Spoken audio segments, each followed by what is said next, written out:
अवैध साहब, अब आपके पास माइक है सर, खुल के जवाब दीजिएगा क्योंकि आपने बहुत सुना।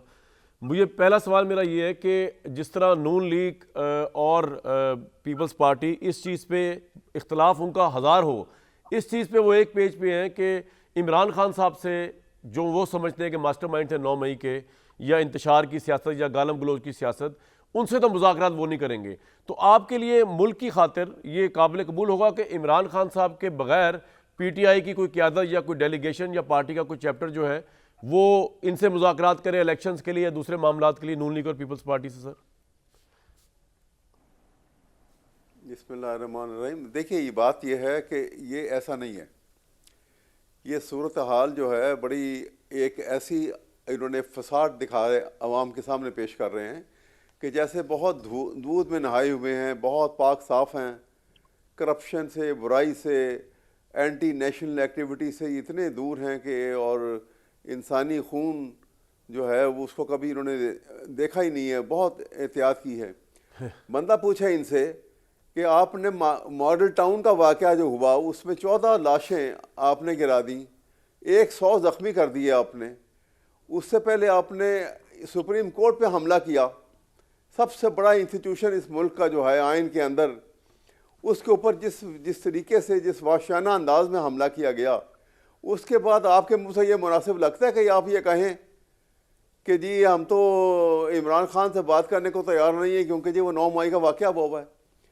अब 9 मई का वाक़या जो है ये आज नहीं तो कल खुल जाएगा कि वो वाक़या भी इन्हीं के हाथ का हुआ है, इमरान खान का नहीं हुआ। जब जिस दिन जुडिशल इंक्वायरी होगी खुल के बाद सामने आ जाएगी उसी वक्त कि कौन कहाँ खड़ा है और कौन कहाँ खड़ा है। सर पीपल्स पार्टी के साथ कोई अच्छे हालात हो सकते हैं आपके माइनस इमरान खान या नहीं? मुज़ाकरात कोई मुल्क की खातिर? नहीं, बिल्कुल भी नहीं। No question. अच्छा, कोई क्वेश्चन ही नहीं है।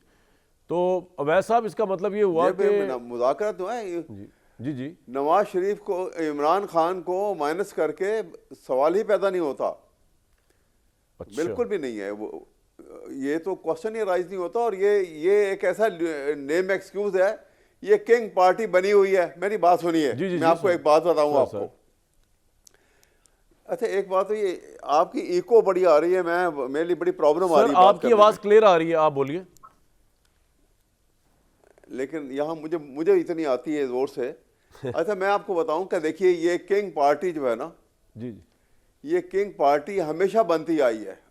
और आज आप और इत्तेफाक से जब भी पाकिस्तान में मार्शल लॉ लगे हैं और उसके बाद जब पॉलिटिकल पार्टी बनाई गई है उनकी पैटर्नाइजेशन के अंदर, तो वो हमेशा मुस्लिम लीग थी। अगर जब वो मुस्लिम लीग की जो कायदे आज़म ने बनाई इस वक्त आपके ख्याल में नून लीग किंग्स पार्टी है, एक बिल्कुल और टुगेदर डिफरेंट थी। तो मैं आपको सामने ये कहना चाह रहा हूँ कि हम तो ये कहते हैं कि ये जिस तरीके से ये किंग्स पार्टी बन के सामने आए हैं, तो मैं तो इनके मुतालिक ये कहूँगा कि Muslim League is such a hat which has been D shaped because every dictator wears it. Okay. और ये उसके नुमाइंदा बन के आए हुए हैं इस वक्त। ठीक। एक आदमी जो भगौड़ा भी है, एक आदमी जो कैदी भी है, और केसेस हैं और उसको एक वीआईपी ट्रीटमेंट दिया जा रहा है। तो ये पाकिस्तान में आप किस किस्म का निज़ाम लाना चाह रहे हैं? यह क्या कि ये करप्शन से पाक निज़ाम आएगा यहाँ पर? जी, जिनके मॉरल टर्पिट्यूड के जो ऑफेंस कमिट हुए हुए हैं, अरबों रुपए की प्रॉपर्टी जो है उन्होंने इस गरीब मुल्क से निकाल के अपना जाती तसर्रुफ में ले गए। ठीक। उनके मुतालिक आप कहेंगे कि ये लोग जो हैं ये पाकिस्तानी हमदर्द हैं और पाकिस्तानी कौम से हमदर्दी रखते हैं। कि इसी वजह से आपको याद ना, अगर आप पढ़ें तो सोक्रेटिस ने और उसके बाद प्लेटो ने 2500 साल पहले कहा था कि a king should be a philosopher.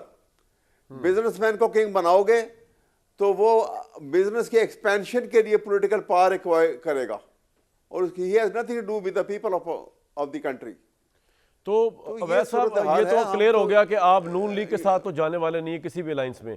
Pakistan Tehreek Insaf अगले इलेक्शन के अंदर अकेले लड़ेगी या आप भी अलायंस कर सकते हैं, लेट्स सपोज पीपल्स पार्टी के साथ या बाप के साथ या दूसरी, या आप अकेले ही जाएंगे, सोलो फ्लाइट लेंगे?